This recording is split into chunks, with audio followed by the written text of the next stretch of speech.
Olá, gente. Um, iniciei a gravação. Sejam bem-vindos para o seminário dessa semana.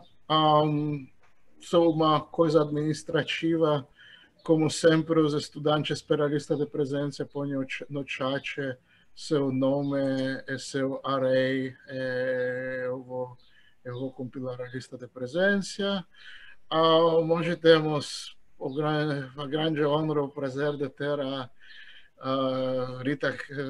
professora Rita Cássia dos Anjos, ganhadora do prêmio Unesco Real para pesquisa. Hoje a Carola, que é colega dela do experimento, vai apresentar ela antes do seminário. Carola, por favor. Muito obrigada, Giorgio. E é com um enorme prazer que eu apresento o nosso convidado, ou melhor, a nossa convidada de hoje, que é a Rita de Cássia dos Anjos.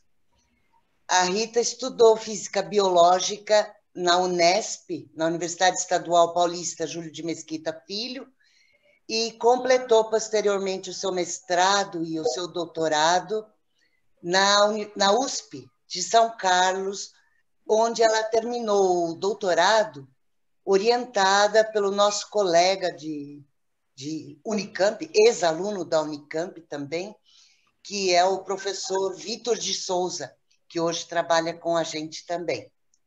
Logo depois que ela conseguiu terminar o doutorado, ela conseguiu uma posição na Universidade Federal do Paraná, no setor de Palotina, que é bem remoto, bem longe da capital.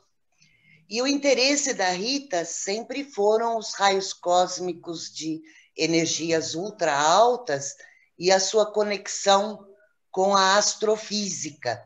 Então, ela tem sido muito ativa nos últimos anos nessa área. Há 2 anos atrás, ela organizou um evento internacional, uma conferência, em Foz do Iguaçu, que foi muito bem atendida, que é o International Conference on Black Holes as Cosmic Batteries. Foi muito bem divulgada e teve muitas palestras muito interessantes. Ela também teve várias estadias no exterior, a título de pós-doc, em instituições como a City University de New York, o Harvard Smithsonian Center of Astrophysics. Na Alemanha, ela foi em DESY Zeuthen, que é o Deutsches... bom, é o DESY na Alemanha, não vou mencionar o nome, porque é um nome palavrão, né? E ela também teve na Queen's University em Belfast, na Irlanda do Norte. Ela é membro da colaboração Pierre Roger e é também do CTA, o Cherenkov Telescope Array Observatory. O que me impressiona bastante na Rita são as atividades que ela tem fora do grupo de pesquisa. Então, ela é muito ativa na parte de extensão. Ela organizou aulas, orientações de educação financeira para alunos do colegial, lá em Palotina. Ela teve atividades para ensinar professores de escolas, de colégios, também da região de Palotina, sobre como ensinar física. E o que mais me impressionou foi a atividade dela para desenvolver ajudas pedagógicas para ensinar física para deficientes visuais. Eu acho que isso é para estudantes que têm essa dificuldade visual.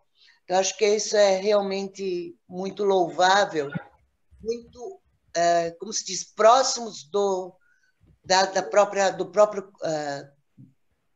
contribuição que a gente pode dar para a sociedade em geral. Ela é muito premiada, ela já ganhou o Fulbright Junior Faculty Member Award em 2017 e agora, recentemente, teve a sua atividade reconhecida, ganhando o Prêmio L'Oréal Brasil para Mulheres na Ciência em 2020, na categoria de Física. Eu acho assim que nós somos muito honrados de ter a visita dela hoje. E, Rita, como diz em inglês, the floor is yours, o palco é seu. Muito obrigada por atender o nosso convite. Obrigada, Carola, pela essa linda introdução aí, muito emocionante. Fico muito contente de escutar essas palavras vindas de você. Muito obrigada. Agradeço de coração o convite muito carinhoso do Giorgio e toda a preocupação com ele. Isso ele me convidou faz 1 mês e meio, né? E todo, Rita, tudo certo? Rita, não sei o que lá. Então, assim, foi muito a dedicação, né, que a gente precisa nos nossos departamentos para as coisas funcionarem. Muito obrigada pela oportunidade. Então, hoje eu vou falar para vocês sobre limites superiores na luminosidade de raios cósmicos de altíssimas energias a partir do limite do fluxo da integral de raios gama. Ou seja, esse tema é muito interessante porque é uma forma de linkar raios cósmicos com raio gama. Então, eu vou aproveitar uma informação de radiação gama para inferir uma radiação de raio cósmico, né? E como a grande questão que a gente quer responder, a física de mais alta energia quer responder, quais são as possíveis fontes de raios cósmicos. Hoje, olhar neutrino e olhar gama é um grande passo, são grandes informações para a gente caminhar para isso, tá? Então, o meu overview vai ser basicamente alguns resultados experimentais, tá, de raios cósmicos de altíssimas energias, baseado, claro, no Observatório PLG. Vou discutir um pouquinho com vocês a questão de simulações e possíveis fontes de raios cósmicos, né? Vou dar alguns exemplos de fontes, alguns métodos que a gente tem considerado como fonte de raio cósmico. Vou discutir o sentido da simulação, o que a gente faz, né, para a gente ter um espectro de raio cósmico simulado no final, e o que a gente tem feito, o que a gente tem considerado, né, para poder descrever os dados como eles são hoje. Vou discutir ainda dentro de simulações a propagação de partículas e o efeito do campo magnético galáctico, tá? E, por fim, eu vou discutir chegar nesses limites superiores na luminosidade de raios cósmicos, tá? Então, aqui está um breve resumo dos últimos resultados do UG, não digo últimos, né? Esse primeiro espectro aqui é um espectro do UG, do artigo do PRD, lançado agora na semana passada, né, 2020, atualíssimo. Então, o que a gente percebe no espectro de raios cósmicos de altíssima energia é muita precisão, né? Então, a gente tem regiões muito bem, com uma estatística muito grande, muito bem precisa. Então, você tem um espectro de energias, de altíssimas energias, muito bem medido, preciso, né, com regiões muito bem delimitadas. E isso é muito importante, porque quando você olha o espectro, no espectro tem toda a informação de raio cósmico, e quando a gente constrói os nossos modelos teóricos de propagação, de possíveis fontes, ele tem que descrever o espectro como ele é hoje, muito bem medido. Nós continuamos medindo, né, uma composição mais pesada para altíssimas energias, né, e esse X máximo aqui, né, informação que a gente tem da composição das partículas, daqui a alguns anos ele vai com certeza, né, ter uma maior precisão com a medida, com o upgrade do G', né, medir melhor essa composição que a gente mede hoje. Veja que os dados nos mostram uma composição mais leve e mais pesada, sempre comparando com o próton e o ferro, né, lembrando que esses dados eles são extrapolações das seções de choque que a gente tem nos laboratórios. Então, veja que para mais alta energia você tem uma composição um pouco mais pesada, e daqui a alguns anos a gente vai conseguir dizer que composição é essa mais pesada, né? É o nitrogênio, é o silício, enfim. Tá? E, por fim, os resultados do IG aqui de 2018 mostram uma correlação entre partículas de altíssima energia, lembrando que essas partículas elas sofrem grandes desvios, tá? Quando elas saem de fontes, né? Eu estou falando de partículas de altíssima energia, em que a gente sabe que elas são provenientes de fora da nossa galáxia, tá? As fontes estão fora da nossa galáxia. Então, essas partículas, elas saem dessas fontes, elas se propagam. Como elas têm carga, a gente sabe que elas são muito desviadas fora da galáxia e dentro da galáxia. Então, esses estudos de anisotropia, a gente sabe que a energia ela tem que começar a partir de 8 eV. Então, o que o G mostrou nesse artigo de 2018 é uma correlação com AGNs, né, e com galáxias e starbursts, que são galáxias que têm uma intensa formação estelar e que mostram, de fato, uma características que descrevem possíveis fontes de raios cósmicos, podem descrever. Tá? Então, aqui está o espectro de energia, né? Só para a gente relembrar, a gente tem um fluxo de energia sempre medido na área, tempo, energia, claro, e direção no céu, esfera radiano por energia. Né? Então, esse espectro, ele tem uma escala muito grande, né? São 12, 13 ordens de grandeza, de mais baixa energia para mais alta energia. Um fluxo mais baixo, ele é um fluxo muito maior, então você tem uma partícula por segundo por metro quadrado. Quando a gente vai para um fluxo muito menor, que é de altíssima energia, a gente fala que que a gente consegue medir, né, uma partícula por século, por quilômetro quadrado, então a gente tem um fluxo muito mais baixo, né? As características principais desse espectro, quando você vê o espectro de raios cósmicos de mais baixa, que é mais alta energia, né? Além dessa diferença de fluxo, né? A gente sabe que para uma energia mais baixa, nós conseguimos medir as partículas primárias, né? Então, é medido, eu consigo medir um núcleo de próton a tal energia. Quando a gente vai para o final do espectro, a gente depende do chuveiro atmosférico, né? Então, a partícula colide no topo da atmosfera, ela desencadeia num chuveiro, numa cascata, e que o observatório consegue medir são as características dessa cascata, dessas partículas que chegam até na Terra, né?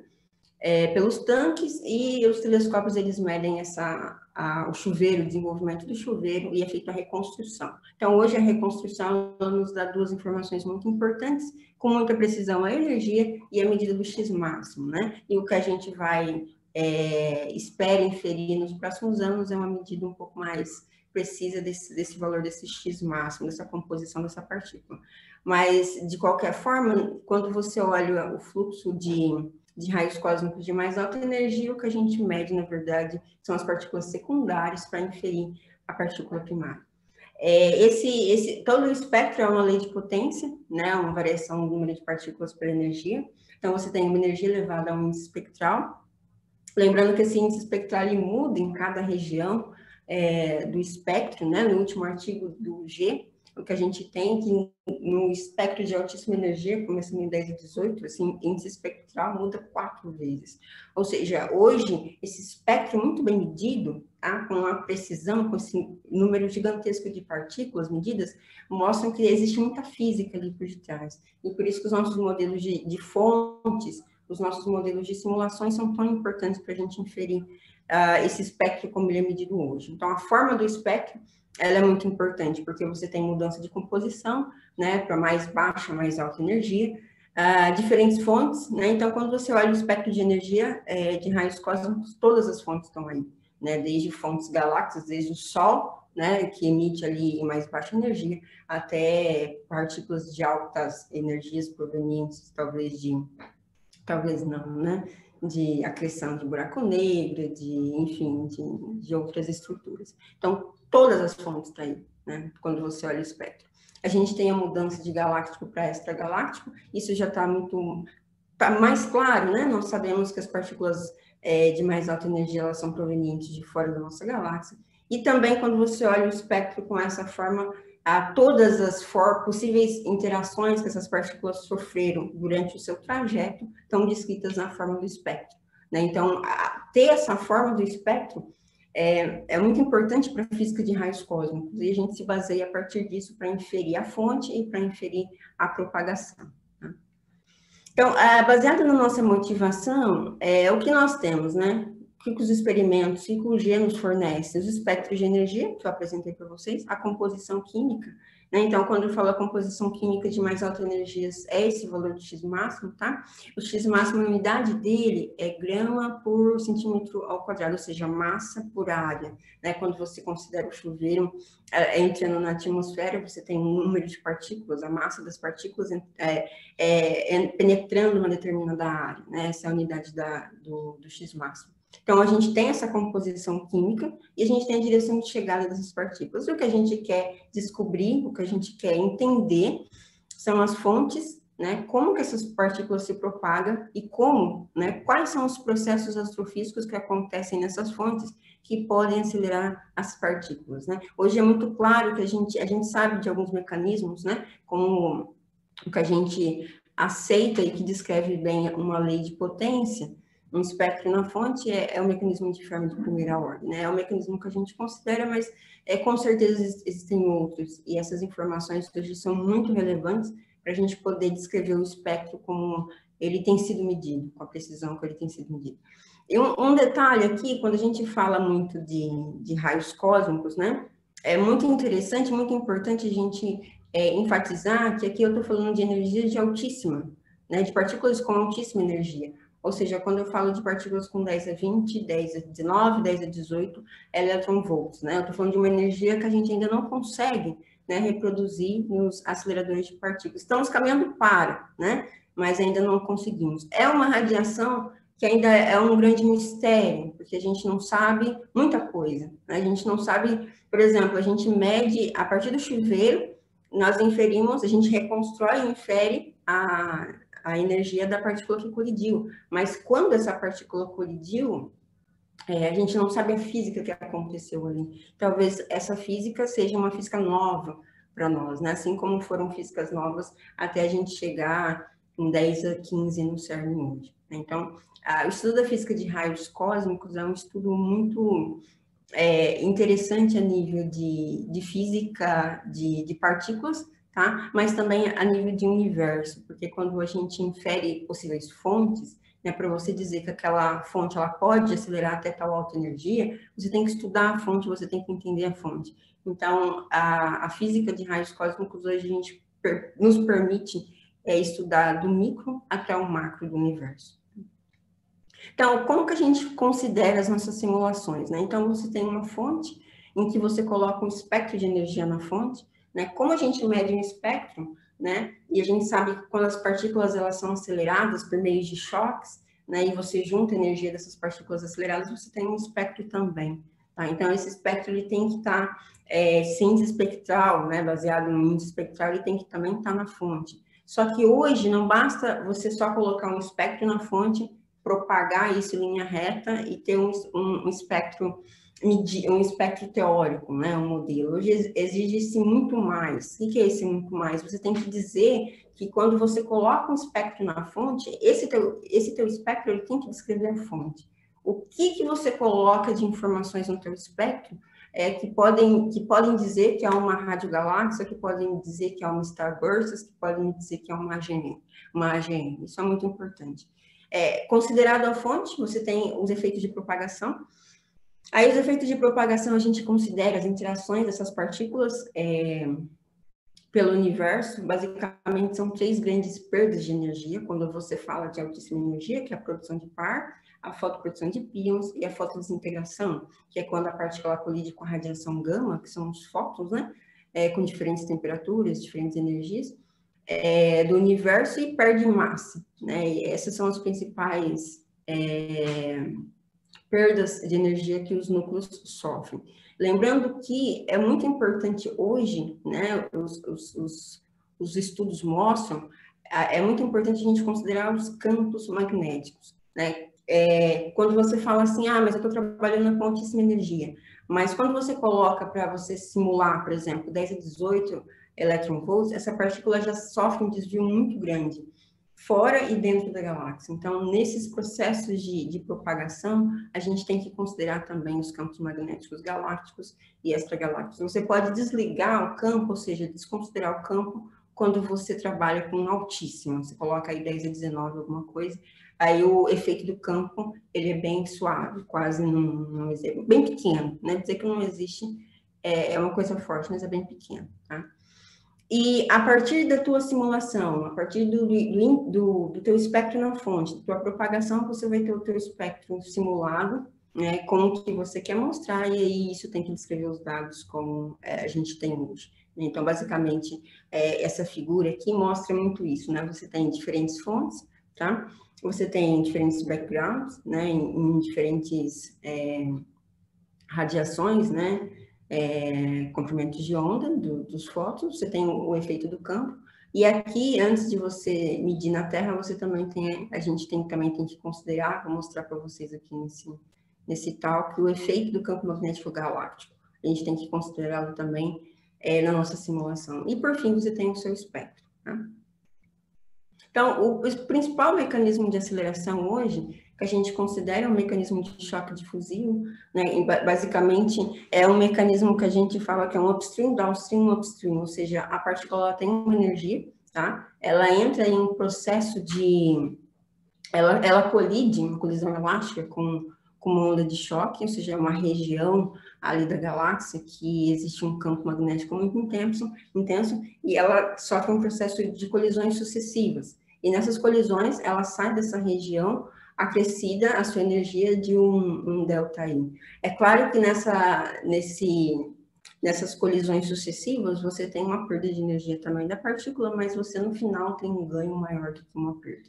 E esse mecanismo ele é muito interessante porque ele descreve uma lei de potência no final, quando você junta todas as partículas e a energia acrescida, tá? Então, aqui eu mostro para vocês duas radiogaláxias, tá? Centaurus A e a Fornax, que eles têm lobos, né? Essas estruturas, elas emitem uma radiação rádio bem intensa, tá? São jatos relativísticos bem intensos.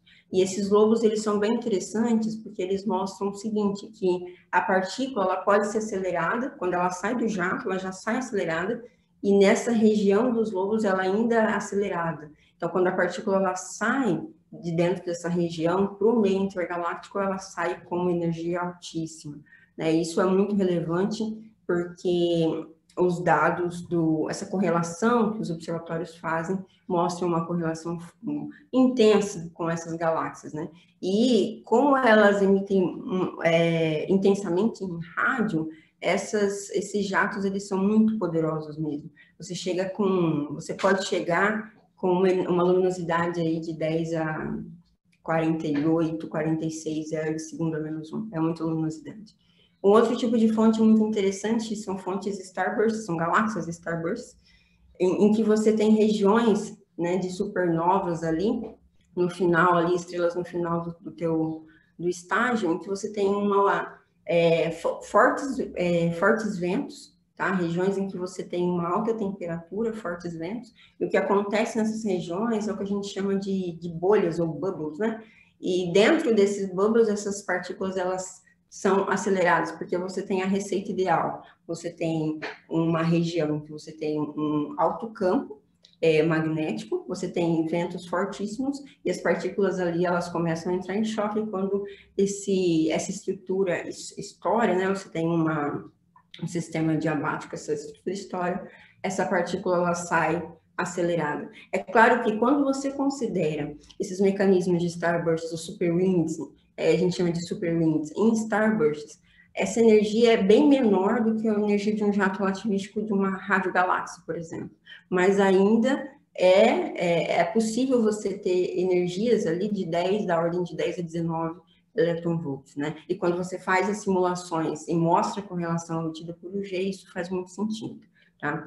São galáxias, como elas produzem, né, muitas estrelas com uma taxa muito grande, você tem essas galáxias apresentam uma intensa luminosidade, né, o que mostra que é uma região propícia para acelerar a partícula também.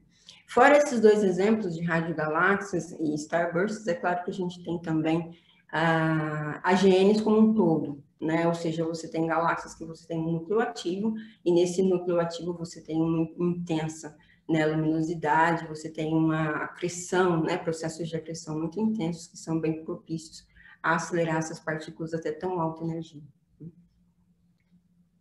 Então, um mecanismo muito interessante que a gente tem trabalhado é o mecanismo ele é chamado de expresso. Expresso porque é um processo de aceleração de partícula que acontece em duas etapas, tá?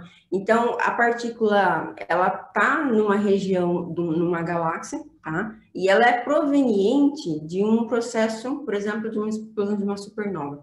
Ou seja, ela já está acelerada, até 10 a 15 eletronvolts. Eles colocam até, esse modelo ele foi proposto por Caprioli em 2015, um modelo bem recente.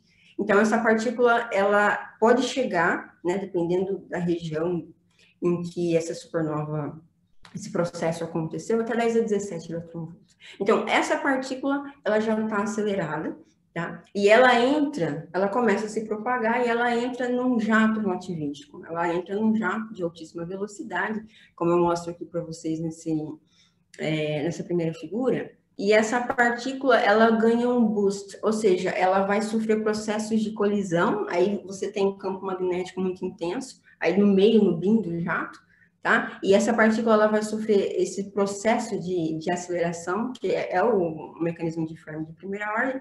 Então, ela sai dessa região do jato com uma energia da ordem de gama ao quadrado, do fator de Lorentz ao quadrado. Então, ela já entrou com uma energia entre 10 a 15, 10 a 17, e ela tem uma capacidade de sair dessa região, dependendo de como que ela é acelerada, dependendo do raio de largo dela, ali dentro do jato, ela consegue sair com uma energia em 10 a 18 para frente.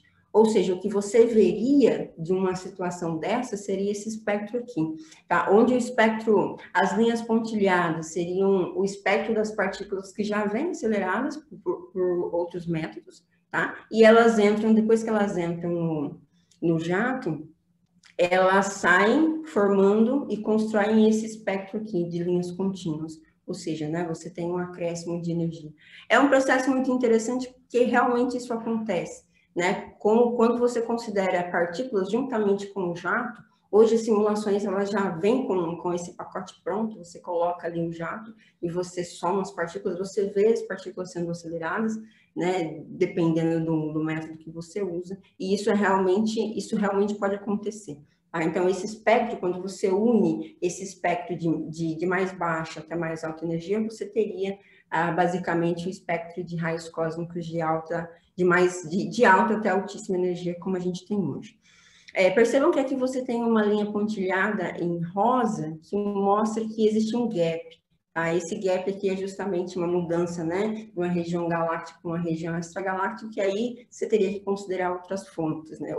Só esse modelo, ele não constrói todo o espectro. Né? Seria um espectro de mais alta energia até altíssima energia, mas aí você tem que somar outras fontes que a gente sabe que existem. Então, esse mecanismo é muito interessante e que o pessoal que trabalha com magnetodinâmica, com simulações de jato, tem feito, tem dado muito certo, considerar o jato, né, considerar que você pode trabalhar com jato e ver como que o jato ele pode se comportar junto com partículas, né, para acelerar. Então, um outro trabalho que a gente tem feito é considerar esse mecanismo de expresso, mas em jatos que precisionam, ou seja, quando o jato ele sai ali da região, antes dele adquirir uma velocidade ali máxima, ele faz um processo de precessão. Então, quanto que esse processo de precessão ele pode adicionar uma energia, adicionar uma velocidade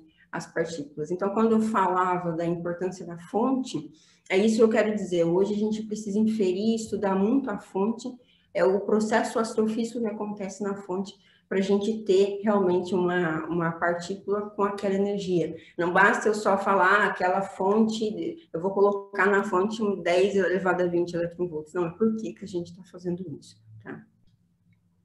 Então, aqui eu mostro para vocês uma diferença entre jatos relativísticos e starbursts em termos de energia, tá? Então, aqui esse gráfico, ele mostra a luminosidade de várias radiogaláxias pela distância. Então, você percebe que existem radiogaláxias muito próximas a nós, como a M87, a Fornacta Centaurus, principalmente Centaurus, né? Que são galáxias com jatos relativísticos da ordem de 10 a 46 Hz, segundo a -1, e tão próximos. Então, é claro que o nosso olhar para esse tipo de fonte é muito mais intenso, porque realmente elas podem ser fontes de raios cósmicos de mais alta energia, acrescida, claro, todo um outro estudo de propagação, de desvio, enfim.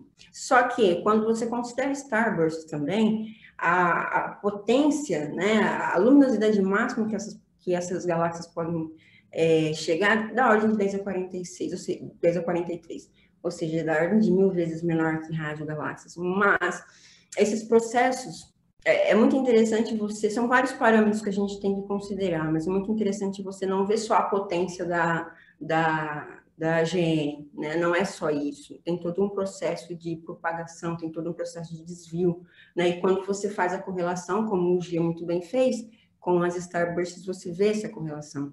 Ou seja, a fonte, ela pode emitir uma partícula um pouco de mais baixa energia, mas é essa partícula que é medida, tá? Então, isso é muito relevante. E quando você considera a luminosidade dessa ordem, a gente sabe que é uma luminosidade alta também. Agora, falando um pouquinho de propagação, né, como eu comentei, são vários os processos que a gente considera de perda de energia na galáxia, tá? Durante a propagação dessas partículas. Esse, em especial, que eu estou mostrando para vocês, é um processo de fotointegração. Como eu comentei, é um processo em que a partícula ela perde massa, tá? Então, aqui eu mostro para vocês o livre caminho médio, ou seja, o quanto que essa partícula ela caminha antes de colidir, tá? E quanto que ela vai perdendo massa nesse caminho por energia. Então, é o livre caminho médio em megaparsec, tá? Por energia. Então, como que a gente interpreta, tá? Esse gráfico? A gente interpreta da seguinte forma. São 4 diferentes composições. Você tem o hélio, o nitrogênio, o silício e o ferro. Então, olha esse gráfico para altíssima energia. Como a partícula, como a massa dessa partícula, dessas composições, como o hélio e o nitrogênio é menor, essa partícula ela sai de uma determinada fonte, ela vem se propagando, ela vai perdendo massa, e conforme ela vai perdendo massa, ela vai se desintegrando, ela vai se transformando em outros elementos. Então, quando você chega aqui da ordem de 15 vezes 10 a 10 GeV, tá? Você já não tem mais hélio e nitrogênio. Ou seja, quando você olha o final do espectro de altíssimas energias, você espera uma composição mais pesada, porque a composição mais leve, as composições mais leves já se desintegraram até altíssimas energias, tá? E é isso que a gente tem buscado, porque nesse último artigo do G, ele mostra, na verdade, os últimos artigos, né, não só desse ano, ele mostra justamente isso, quando você tem um espectro de raios cósmicos de altíssimas energias, você tem, começando em 10 e 18, você tem uma composição mais leve, como o próton, como o hélio, ali em 10 e 19, né, 10 e 19,5 você já tem ali um carbono,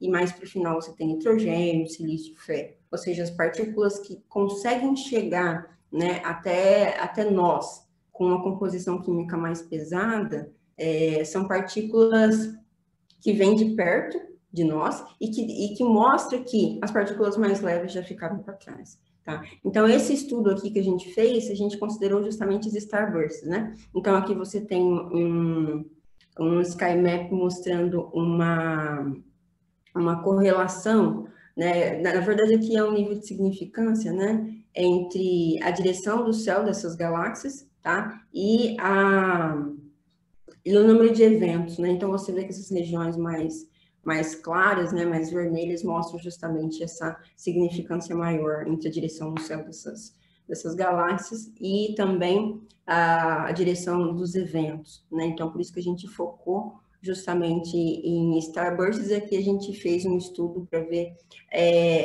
considerando a distância dessas starbursts, não só elas, né, algumas radiogaláxias também, mas considerando a distância dessas galáxias, até que ponto que a gente tem que considerar a composição, né? Então, quando a gente olha a partir de 15 vezes 10 a 10 GeV, não faz mais sentido olhar hélio, não faz mais sentido olhar nitrogênio, tá? A gente tem que olhar elementos de fato mais pesados.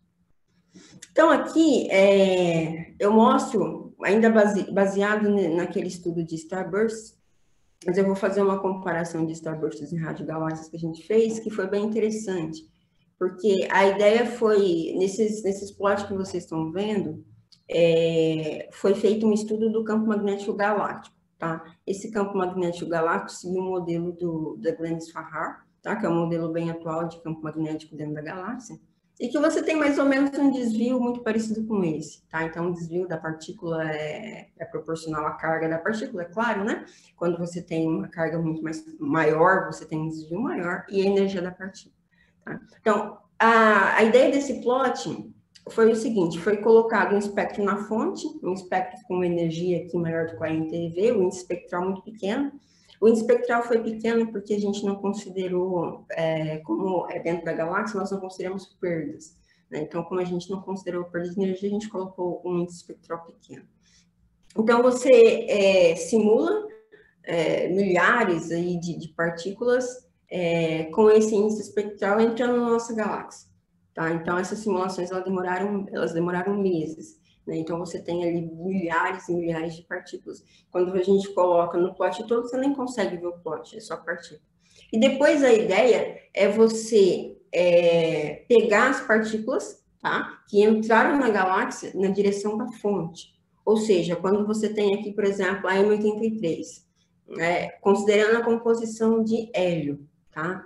Esse é um borrado, mas na verdade são pontos, tá? Então, esse conjunto aqui de hélio, dessas partículas, é justamente o seguinte: essas partículas, elas entraram na nossa galáxia na direção, né? Na mesma direção que a M83. E a pergunta que a gente queria responder é aonde elas foram parar?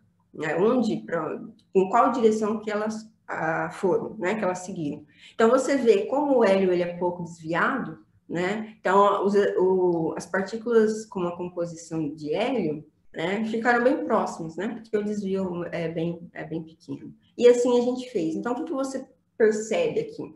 Você percebe que o que a gente já esperava é que com uma composição mais leve, como o nitrogênio e o ferro, você tem o silício e o ferro, você tem um desvio muito grande, né? Então, você perde totalmente a informação. Você pegar essas partículas que estão aqui no meio, você não sabe, a gente não sabe de fato dizer, né, qual que foi a direção de qual agente que elas entraram na galáxia, tá?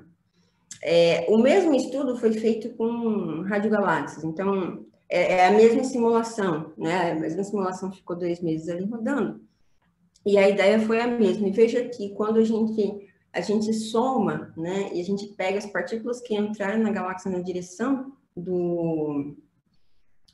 dessas galáxias, tá? Entraram na nossa galáxia, provenientes da direção dessas galáxias, acontece que a gente tem um número de partículas muito menor. Né? O que ocasiona essa diferença? O que ocasiona essa diferença foi o modelo que a gente usou de campo magnético. E é um modelo muito recente, né? O modelo de Gliens-Farrar é da época do ano de 2012, tá? É um modelo que a gente tem trabalhado bastante. E isso mostra que a questão, eu quero chamar a atenção aqui, que a questão quando eu falo assim, que radiogaláxias são galáxias que podem emitir partículas de altíssimas energias, isso só não basta, né? É preciso fazer um estudo de propagação com mais detalhes, e não só, né, estudar o campo magnético da nossa galáxia, porque ele desvia muito. Então, quando você vê um resultado desse, você pensa assim, por mais que radiogaláxias podem emitir muitas partículas, né, de altíssimas energias, elas sofrem um desvio muito intenso, tá? E a gente fez isso para uma energia de mais alta, 100 eV, e a gente vê que você não tem quase partícula nenhuma quando você considera radiogaláxia. Veja que aqui, nesses 2 plots aqui, eu considerei elementos mais pesados, tá? Porque lembrando que como a energia é mais alta, as partículas de nitrogênio e ferro já se desintegraram, já ficaram para trás. Então, a gente tem que trabalhar com uma composição mais pesada, tá? Aqui eu mostro só para vocês verem que quando você vê o desvio, a deflexão por energia, tá? Essa starburst ela está bem próxima a nós, 3 ponto alguma coisa megaparsec. Parece um perfil, né? Parece uma exponencial quando você considera elementos do hélio até o ferro. Mas isso só parece, a gente perde realmente a informação no desvio da partícula. Veja, para 4945, todas elas são bem próximas a nós, bem próximas que eu falo nessa escala, né? E quando você vai para a M83, que também é uma galáxia próxima, você perde. A única informação que a gente tem é que o desvio aumenta com Z, mas você não tem um perfil de desvio. Então, considerar o campo magnético galáctico é algo, de fato, muito importante para simulações, tá? Para simulações de altíssimas energias. Estou falando um pouco agora de propagação, para entrar na discussão do limite superior. Então, aqui eu mostro o seguinte, né? Você vê a partícula que tem carga, ela é desviada, mas uma partícula que não tem carga, como os neutrinos e os fótons, eles não são desviados. E uma informação muito interessante dessas partículas é que elas também são produtos de raios cósmicos, né? Então, quando você tem um núcleo de um próton, né, se propagando pelo universo colidindo com gama, ele produz pions que decaem, né? E o pion zero decai em gama, os pions carregados decaem em neutrinos. Então, o que você tem é que, como fótons, como gama e neutrinos são produtos de raios cósmicos, nós podemos olhar essas partículas também para inferir informações da física de raios cósmicos, para a gente entender melhor essas fontes, tá? Então, aqui eu mostro, né, essas interações. Então, você tem partículas secundárias, né, partículas que a gente fala, né, de multimensageiro, que nos dão informações sobre a sua partícula primária, sobre a sua mãe. Tá? Então, o que é interessante dessas partículas é que elas não são desviadas por campo magnético. Então, quando você vê um gama vindo numa direção, você sabe que ele está vindo daquela direção. E por isso eles podem indicar possíveis origens, né, de raios cósmicos, né, ou nos dar algumas informações. Então, aqui eu mostro para vocês o limite superior da integral de fluxo de raio gama, tá? Então, essa medida, ela é dada, eu trabalhei com as medidas em GeV e em TeV, tá? Então, o que acontece? Você tem medidas de radiação gama, ou seja, você tem um fluxo de gama, né? De partículas de gama, assim como a gente tem de raios cósmicos, de núcleos químicos. Mas o que acontece é que quando um instrumento, né, quando o telescópio de radiação gama, ele não vê gama vindo da fonte, ou seja, ele não tem um fluxo de raio cósmico na fonte, mas ele consegue ver um sinal, né, naquela direção, juntamente com o instrumento dele, ele consegue colocar um limite superior. Ou seja, eu não vi gama na fonte, mas se um dia eu ver o limite superior máximo que eu vou conseguir ver é esse valor. E esse limite é o limite na integral. Então, é como se você fosse no fluxo de radiação gama e somasse a área de abaixo da curva, a partir de um dado valor que a gente chama de threshold. Né? Isso que é a integral do fluxo da radiação gama.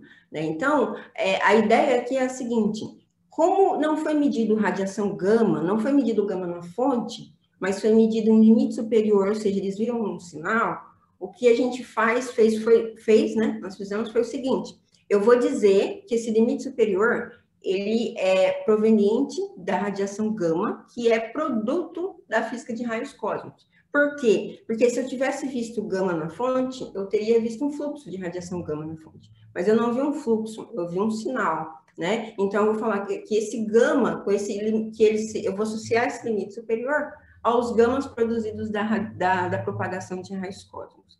Tá? Então, é essa medida que eu circulei aqui para vocês. Então, por exemplo, você tem um fluxo a partir de um dado valor, a partir de um dado threshold, e esse é o limite. Tá? Então, eu vou usar esse limite para inferir a luminosidade de raios cósmicos. Então, como que a gente faz isso, né? A gente considera uma fonte, você tem uma fonte de raio cósmico a uma distância d. Tá? Então, se você tem uma fonte de raios cósmicos, né, você considera que tal galáxia, né, é uma fonte de raios cósmicos, você vai ter um fluxo de raio cósmico. E esse fluxo de raio cósmico, ele é proporcional à luminosidade de raio cósmico. Né? Então, esse meu I de raio cósmico que eu estou falando aqui é a integral do meu fluxo de raio cósmico que eu medi aqui na Terra. Então, eu construí o meu espectro e fui lá e somei, né? Eu calculei a área, né? Lá da minha curva. Tá? Então, é claro que a minha integral, ela é proporcional à luminosidade de raios cósmicos na fonte. Só que não só na fonte, essas partículas, essa luminosidade, ela foi propagada. Então, eu tenho todos os outros valores, né? Eu tenho a distância da fonte, eu tenho o redshift aqui em termos de distância da fonte, eu tenho a energia média que essas partículas foram propagadas, eu tenho o número de partículas que chegaram e a distribuição dessas partículas por energia. Ou seja, todas essas informações aqui são informações da propagação, né? Então, essa integral aqui, ela é proveniente da luminosidade da fonte, tá? Transformada na propagação, ok? Só que essa luminosidade, essa fonte, como ela emitiu raio cósmico, esse raio cósmico ele foi se propagando, tá? E ele gerou radiação gama, né? Ele gerou um fluxo de gama, ou seja, o fluxo de gama gerado por aquela fonte é proporcional, é claro, à luminosidade de raios cósmicos. Então, no final, eu vou ter que o meu I de gama, a minha integral de gama, né? Eu também vou ter um fluxo de raio gama, e eu sei que esse fluxo de raio gama ele tem que ser proporcional à luminosidade de raios cósmicos. Por que ele tem que ser proporcional? Porque ele é produto, né? Ele é produto da luminosidade de raios cósmicos. E aí eu vou adicionar toda a propagação de gama também. Eu vou considerar a distância da fonte, o número de gamas que chegaram, como esses gamas chegaram, a distribuição desses gamas em energia. Tá? Então, vejam que essa expressão aqui ela é muito importante, porque ela associa a integral de gama, né, que eu tenho da minha simulação, a partir da luminosidade de raios cósmicos. Então, eu estou olhando gama, mas quando eu olho gama, eu tenho informação de radiação cósmica. Tá? Então, é o que está nesse gráfico aqui. Então, veja que aqui eu já coloquei esse meu I de gama para energias de altíssima, Ultra High Energy Cosmic Rays, a partir de um threshold, então eu vou somar, né, a minha integral vai ser a partir de um dado valor, e eu vou respeitar esse valor a partir do dado do meu observatório de radiação gama, né? Então, ele que vai falar, olha, eu tenho um limite superior em maior do que 700 GeV, então eu vou fazer o mesmo valor aqui, tá? E esse CS máximo aqui, ele é justamente a luminosidade dos raios cósmicos. A gente chamou de CS máximo porque depois a gente variou a composição, né, da nossa fonte. Mas a ideia é a mesma, tá? Então, você tem a integral de gama associado ao raio cósmico. Então, como que a gente faz isso em relação à simulação? Então, aqui você tem um fluxo, né, de radiação cósmica e radiação gama por energia. Então, vejam que esse é o meu fluxo de raios cósmicos medidos pelo observatório. Então, eu tenho os dados do observatório PLG, eu calculo o limite superior, né, considerando a exposição de cada bin, o número de eventos em cada bin, eu tenho um limite superior ali de cada medida também. E eu fiz a minha simulação. Então, esse espectro que vocês estão vendo aqui é um espectro simulado a 890 megaparsec. Então, eu fui lá, simulei, né? E eu vou normalizar o meu espectro de raio cósmico com os dados do observatório, que é o que vocês estão vendo aqui. Normalizei com esse BIM. Vou pegar essa mesma normalização e vou usar para a radiação gama. É claro que tem que ser a mesma normalização, por quê? Porque a radiação gama é produto da radiação cósmica. Então, vejam que eu tenho os dois espectros no mesmo plot e ambos são normalizados com os dados do observatório. Tá? Então, essa medida desse I de gama, ele é uma medida conservativa. Por que ela é conservativa? Porque eu só posso utilizá-la quando eu digo que aquele I medido pelo observatório, aquele limite superior, ele é proveniente só do fluxo de raio cósmico, tá? Eu não misturei gama de propagação com gama da fonte, não, o gama da fonte não foi medido. Então, eu tenho que afirmar para você que esse meu I aqui que eu vou mostrar, ele é um I da propagação, por isso que é um sistema conservativo. Eu tenho que, a minha base é essa, né? O meu teorema é esse, né? Definição, melhor, né? A minha definição é essa. Ele independe da posição da fonte no céu, porque aqui a gente trabalhou com partículas de mais alta energia, né? Então, eu desliguei, né? Eu não considerei o campo magnético. Então, eu olho na direção e eu falo que a partícula ela veio daquela direção. E ele é muito dependente do meu espectro na fonte, né? Então, qual que é a energia de corte eu coloquei na fonte, qual que é o índice espectral que eu coloquei na fonte, qual que é a composição que eu coloquei na fonte. Tá? Então, esse I ele vai mudar com essas variáveis que eu vou mostrar aqui para vocês. Então, veja, esse é o meu I, tá? Calculado a partir da minha simulação para diferentes distâncias. Então, veja, 10, 20, né? Para diferentes distâncias, considerando próton e ferro na fonte, diferentes índices espectrais e um threshold aí de 330 GeV. Então, veja que, variando, quando você varia o índice espectral, você varia também, né, os resultados. Não tem como, né? Então, esse I, ele é a integral em cada ponto, em cada distância, tá? Aqui, com o mesmo threshold, mais uma energia de corte que eu variei em 0,5, veja que não muda muito, né? Mas muda consideravelmente quando você considera 10, uma energia máxima de 10 a 20, uma energia máxima de 10 a 21, né? Para diferentes composições, próton e ferro na fonte. E aqui eu já mostro os resultados para vocês. Então, qual que é a ideia? A ideia, eu tenho o meu I de gama, tá? Calculado a partir da minha simulação, com esse threshold aqui. E eu tenho o I proveniente do observatório. Então, o observatório foi lá, ele não viu gama proveniente, vindo da fonte marcada, né? Mas ele mediu um sinal, ele mediu o limite superior. O limite superior dele está aqui, tá? Eu venho aqui e coloco na mesma direção da fonte, está aqui. Então, como que a gente interpreta? A gente interpreta da seguinte forma.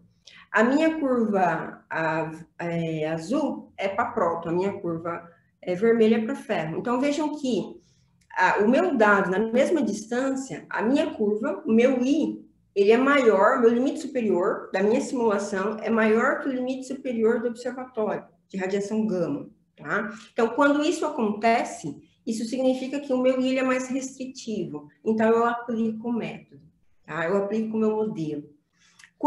Agora continuando olhando para a Marcari, a minha curva de ferro, né? Eu sempre vou usar os dois extremos, está abaixo do meu I. Então, isso significa que o I dele, né, que o limite superior que ele mediu é mais restritivo que o meu. Então, eu não vou dizer nada, eu não vou dizer que o meu método não funciona, mas também que ele não funciona, eu não posso dizer nada. Então, a gente faz o cálculo dos nossos Is, né, baseado na propagação de raio cósmico e de radiação gama, e depois a gente vem e coloca os limites superiores. É claro que tem que ser sempre no mesmo threshold, tanto da simulação quanto do observatório. E os meus limites que forem mais restritivos, que ficarem acima do I dos observatórios, eu continuo o método, tá? Então, aqui eu mostro para vocês. Isso a gente fez para o telescópio array, né? Porque a ideia é a mesma, são as fontes do norte e algumas fontes do sul, utilizando o upper limit do PLG. Então, vejam que aqui você tem o mesmo threshold de 0,1 GeV. Em especial, no norte, tinham várias fontes, várias Seyfert, galáxias Seyfert, que tinham esses limites superiores. Esse foi um resultado do FERM, do Veritas, tá? E o que a gente fez foi o seguinte, olhar esse resultado e os dados os nossos limites superiores, que eram mais restritivos, a gente continuou o cálculo. O que era menos, a gente não continuou, porque a gente não tem nenhuma informação sobre, tá?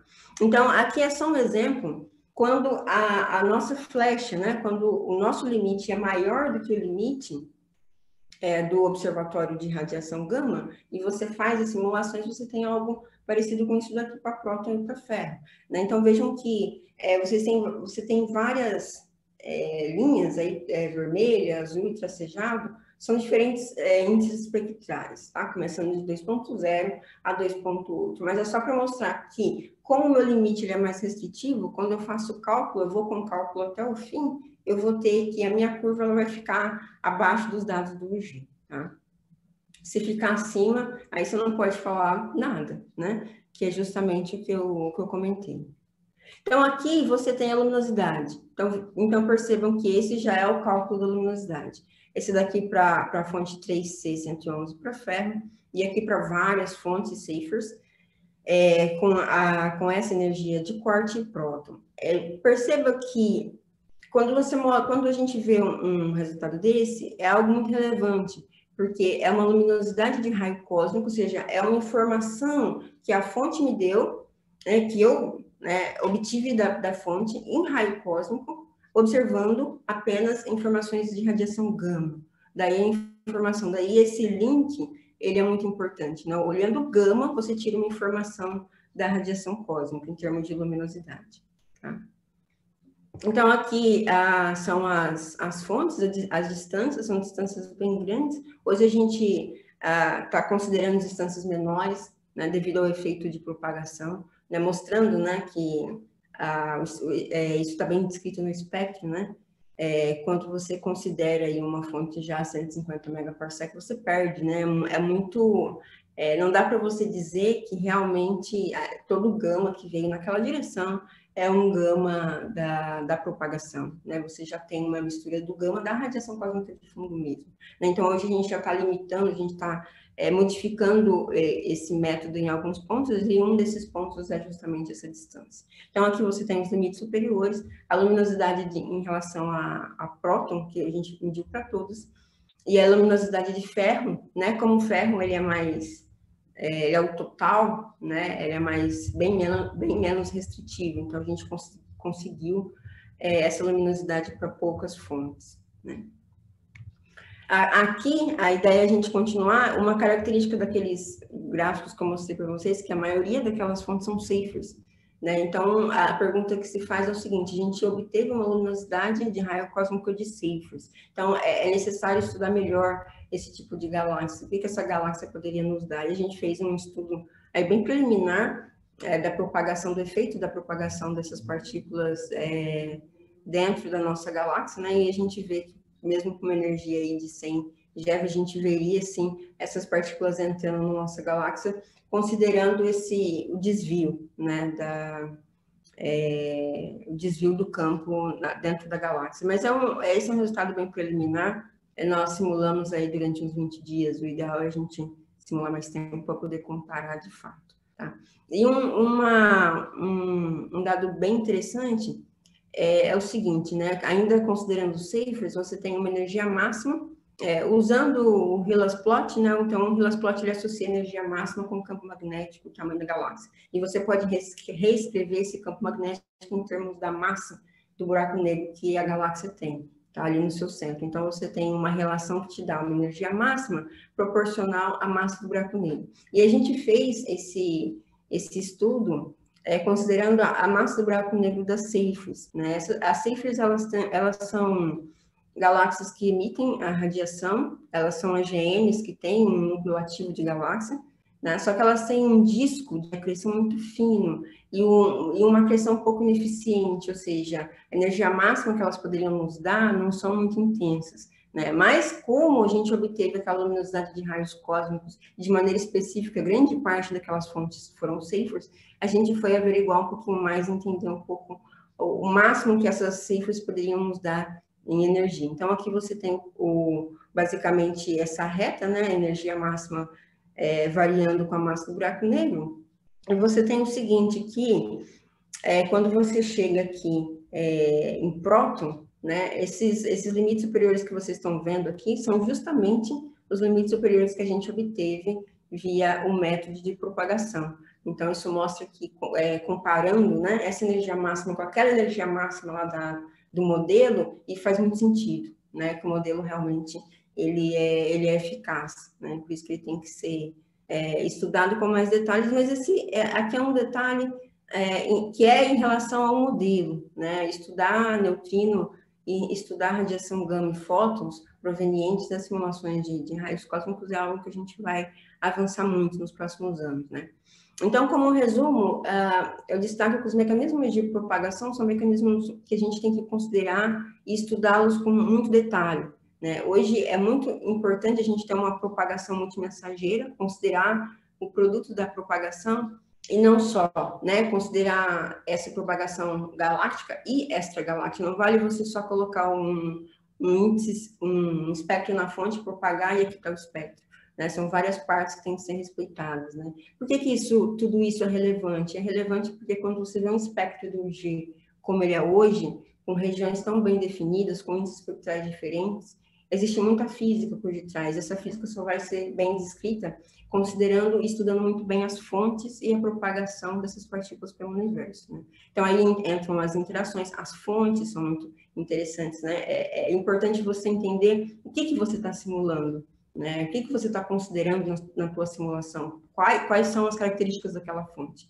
E o efeito do campo magnético eu mostrei para vocês rapidamente, mas a ideia é entender melhor esse campo magnético, entender melhor qual é o efeito desse campo magnético na propagação, né? Que é relevante. Então, aqui eu coloco o Cherenkov-Descope Array e o G, né? O upgrade no G com o G prime, que vai nos dar uma composição bem mais precisa da massa dessas partículas, e nos próximos anos que o CTA começar a tomar dados, a gente vai conseguir olhar o céu numa radiação de altíssima energia e linkar essa radiação com raios cósmicos, vai nos dar grandes passos para a física de altas energias como um todo. Tá? Aqui eu só destaquei o Docker.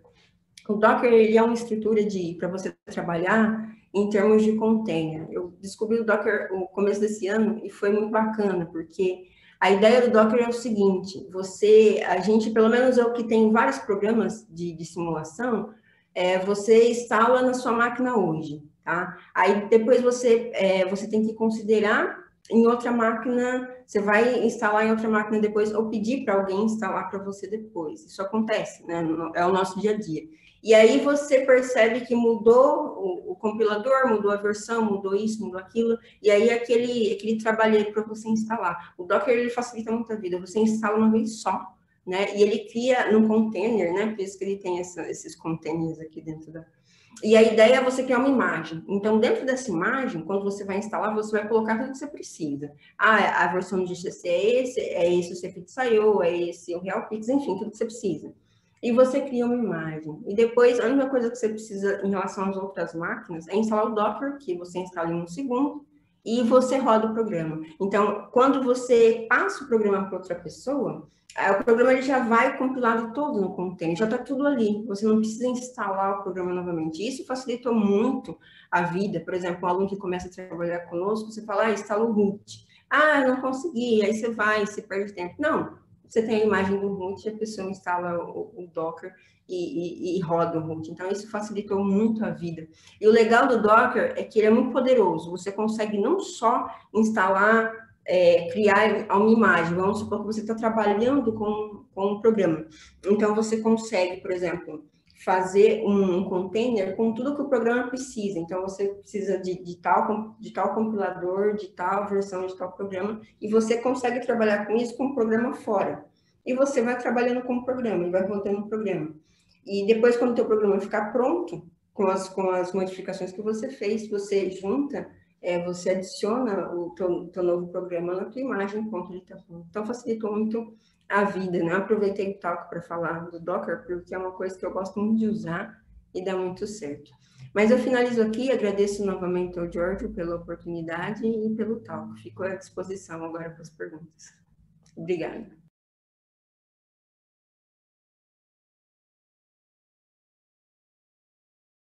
Desculpa. Muito obrigado. Muito obrigado para um seminário excelente, verdadeiramente. Alguém tem perguntas? Ok, temos Orlando. Orlando, pode falar? Oi, eu tinha uma dúvida sobre a questão do... esse processo de obter a partir do fluxo de raios de fótons ou de raios cósmicos. Você precisa ter um limite superior no fluxo de fótons ou você precisa ter, ou pode ser um intervalo, você só tem um valor medido, um máximo e mínimo, e a partir de obter o fluxo de raios cósmicos. Qual a informação que você usa? É o limite superior ou se ele já foi medido? Não, eu uso, Orlando, o limite superior. Eu uso o limite. Então, eu pego um dado, é um limite superior naquele threshold de energia. Então, eu vou te mostrar aqui para você ver. Opa.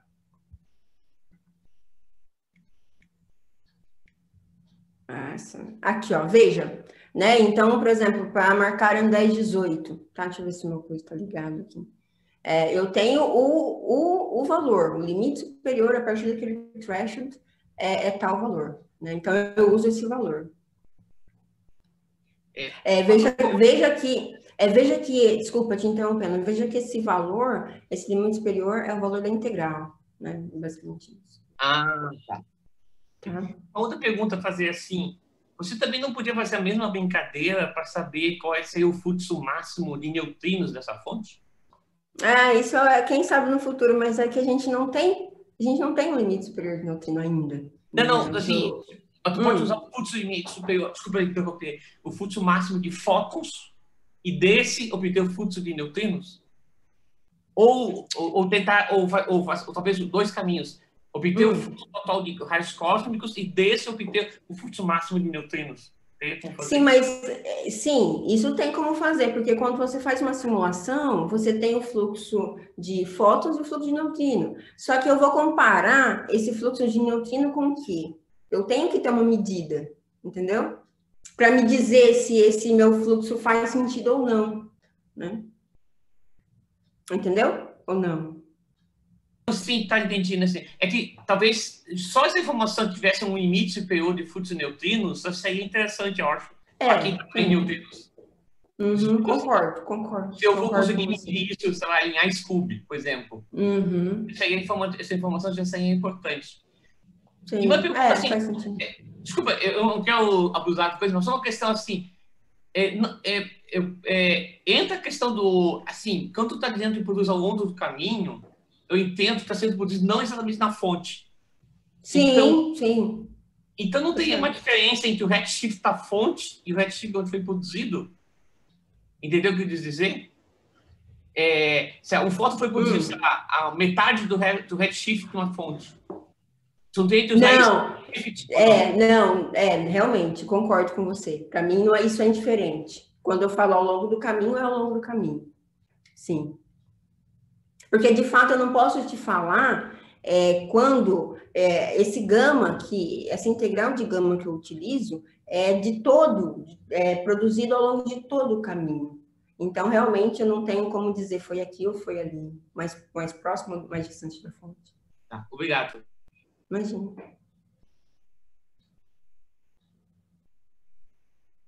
Outras perguntas? Eu tenho uma que tem um slide onde você tem a imagem perto do início da propagação de um raio cósmico e parece uma coisa turbulenta. Parece que tem... é aqui, você passou ele. Aqui? No próximo, isso aqui. Não, o precedente. Isso aqui, expresso mecanismo, sim. Uhum. No diagrama onde verdadeiramente parece uma coisa turbulenta aqui, é turbulência mesmo? Que são essas ondas? Parecem ondas hidrodinâmicas, é isso? É uma coisa... É isso mesmo, é magneto hidrodinâmico, você tem algo totalmente turbulento, é isso mesmo. Mas, a nível fundamental, existe uma coisa que se chama dissipação anômala, no sentido que, em uma situação onde você tem um mecanismo microscópico de perda de energia acoplado à turbulência hidrodinâmica, uma dissipação de energia vira bastante sensível a todas as duas coisas. É isso que acontece aqui ou não? Giorgio, penso que não. Como chama a anomalia? Anomalous dissipation. Dissipação. Anomalous dissipation. Não, um fenômeno hidrodinâmico onde você tem acoplamento entre graus de liberdade microscópicas e graus de liberdade turbulentas, que ainda é resolvido da um ponto de vista matemático. Na verdade, os matemáticos falam isso é um problema para o próximo século. Mas o ponto é, para físicos, a moral é que o problema é que você tem que entender o mecanismo microscópico da transferência de energia pelo fluido e também a hidrodinâmica. É isso que acontece aqui ou não? Isso aqui é uma simulação, né? Isso é uma simulação. Não, é uma simulação. Se você altera, por exemplo, o acoplamento entre o raio cósmico e o medium, porque existe um mecanismo que a forma da turbulência muda ou não? Eu penso que não, Giorgio. Eu penso que não. Talvez isso seja algo que eu posso ver e considerar, mas hoje eu não considero. Porque o que a gente considera é que essas partículas são tão de alta energia que talvez esse acoplamento, essa normalidade não teria efeito, né? Mas eu não sei te responder, porque eu realmente não utilizo isso. O mean free path, o caminho médio aqui entre uma colisão e uma outra, qual é? Só para saber a grandeza. Entre uma colisão, Sim. A escala microscópica que caracteriza a transferência de energia do jato pelo fluido. Isso é da ordem de 10 a menos 3 kiloparsec.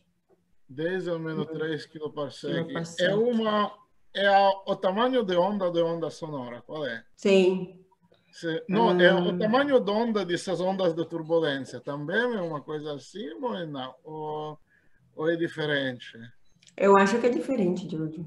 Penso que seja diferente. pode me dizer, sabe, a distância entre esses picos azul, de azul escuro? A distância? A distância entre... Você tem essas ondas de azul muito escuro, que tem esses choques, né? A distância entre esses dois choques, qual é? Isso é da ordem de 10 a menos 2, aproximadamente, kPa. Entendi. Então, são 10 caminhos médios, mais ou menos. Ah, tá. Então, são 10 caminhos médios. Ok, muito sim. Eu trabalhei um pouco na perda de energia de quarks energéticos em quark gluon plasma. Na verdade, estamos falando disso. Queria para isso que estou perguntando. Uma coisa, isso aqui é um problema interessante. Sim. Muito obrigado. Obrigado. Outras perguntas? Gabriela, pode falar. Muito obrigada pelo seminário. Em relação à propagação, desculpa, a propagação por causa de campos magnéticos, naquele slide onde tem 2 mapas, um devido a starburst e outro devido às radiogaláxias, o comportamento, porque tem muito mais, muito mais partículas desviadas em starburst em relação a radiogaláxias, isso é devido ao material ejetado? Qual que é a diferença? Não, Gabriela, esse daqui é o efeito do campo mesmo, né? Isso é o efeito do campo. Isso é uma coisa que, de fato, a gente não entendeu. Primeira vez que a gente viu esses plots, a gente viu muita diferença. A gente esperava ver, pelo menos, muito mais partículas para a radiogaláxia. Não tem por que a partícula sumir, né? E a gente rodou de novo, né? Essas simulações é um ano e meio, e aí o que a gente percebeu é que existe uma preferência, né? Quando você coloca para rodar um sistema isotrópico, né? O que a gente percebeu é que o campo magnético, essa estrutura, esse efeito, esse espectro na fonte, adicionado ao efeito desse campo magnético, desse modelo, é claro que o correto era a gente fazer depois com outro modelo, ele deu essa preferência mais para partículas provenientes, eu não digo nem de starbursts, né? Eu digo dessas direções, de fato. Muito obrigada.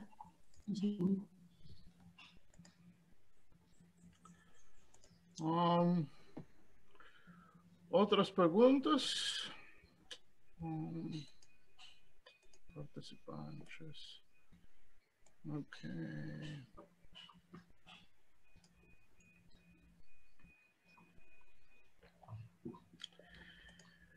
Ok. Se não tem outras perguntas, se tem outras perguntas que eu não vi, por favor, se anota e fala, porque senão vou desligar a registração.